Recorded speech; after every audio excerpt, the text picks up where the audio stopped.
My name is Shams. I'm a writer, a storyteller, a proud refugee and human rights activist, and I'm the current writer in residence at Georgetown College. I worked as an English teacher back in Afghanistan, in a remote village in eastern part of Afghanistan. Anybody that attempted to educate the society was perceived as a threat to the religious extremist and to the Taliban, a terrorist group. I started teaching English to girls and boys, an activity which was strictly forbidden in that country.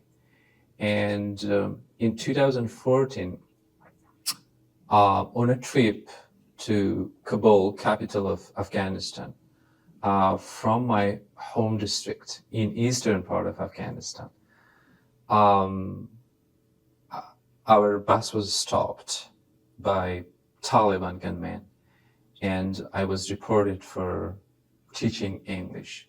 It was a crime because, according to the Taliban and religious extremists, English was the language of Westerners. It was the language of evil people.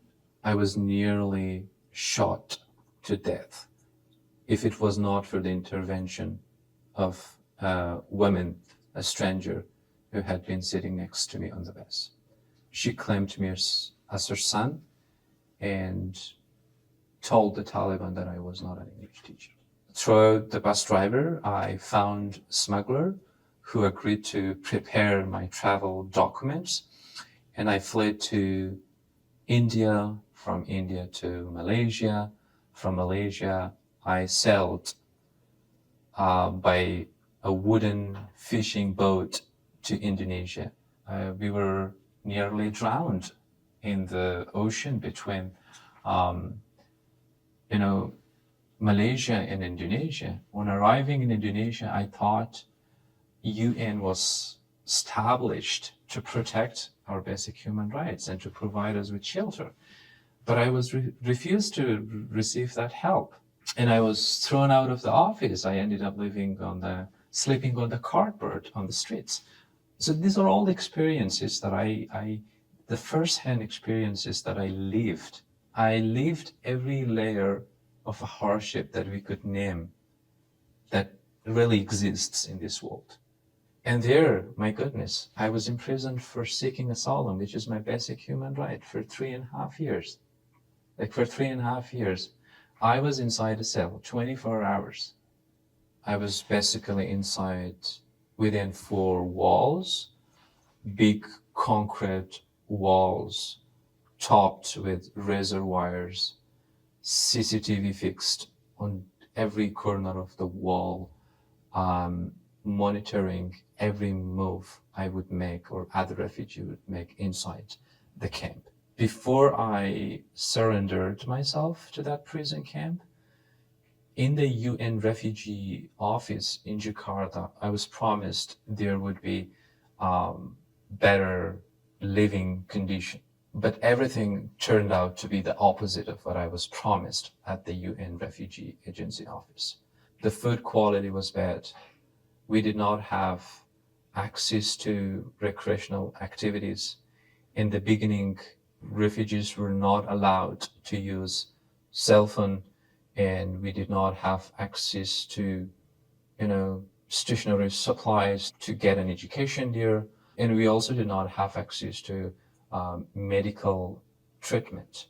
And more than 18 refugees, as a result of unremitting waiting and uncertainty and hopelessness and disappointment, committed suicides. And hundreds of refugees died because of medical negligence in those prison camps. And then after 3.5 years, I was finally released to a refugee shelter. There I was allowed to go out and come back because there was curfew. So I gave up my own food, and in return, I smuggled pen and paper through the guards. I gave a bag of sugar to the guards, and I asked in exchange for pen and paper. So I started teaching English because I knew that if everybody learned how to read and write and find their own voice, they will change the world for the better. So I wanted them to be close to book and writing because I personally found relief in writing. And then I became a volunteer interpreter for the refugee community. And I was also appointed as a representative for the refugee community, helping people. And by helping them, I was finding meaning and fulfillment in the camp, right? In a place that was also like run by darkness. In that ruined place, a small act of kindness could save somebody's life. I mean, teaching was a small act, but it changed the life of many people. And when I started teaching, I thought, oh, it's helping people. Then I started writing. It was, my own safety was in jeopardy and in danger if I could speak publicly. So I used a pseudonym. I created Facebook account and other social media platforms account, and we did not have access to like a lot of internet data. So again, using my food, I bribed the guards, smuggling in internet data, and then I started reporting. I became connected through reporting with journalists, with refugee advocates, with human rights advocates, with media. Like they started writing about the conditions inside the camp. And through writing, I became connected with a Canadian family who agreed to sponsor my refugee application. And luckily, I escaped the prisons in Indonesia and found my freedom in Canada. When I arrived in Canada, oh my goodness, it was cold. Like when the plane landed and the landscape of Toronto and Mississauga became, vivid and clear. And all the passengers stood up, taking their luggages from the overhead cabins. I was looking at every passenger, and I didn't see any sign of facial excitement appearing, right? I said, like, why these people are not excited? My heart was racing. The level of excitement paralyzed that sense of feeling the cold. And I walked alone toward the terminal, and I was again surprised. Everything seemed so surreal. You know why? Because before, when I was transferred from one detention to another detention, 15 to 20 guards would come with me. I would sit in the middle, and two people would guarding me, right? So I couldn't escape.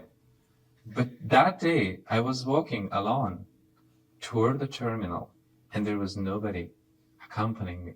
I really want to thank you all for organizing this, and I hope that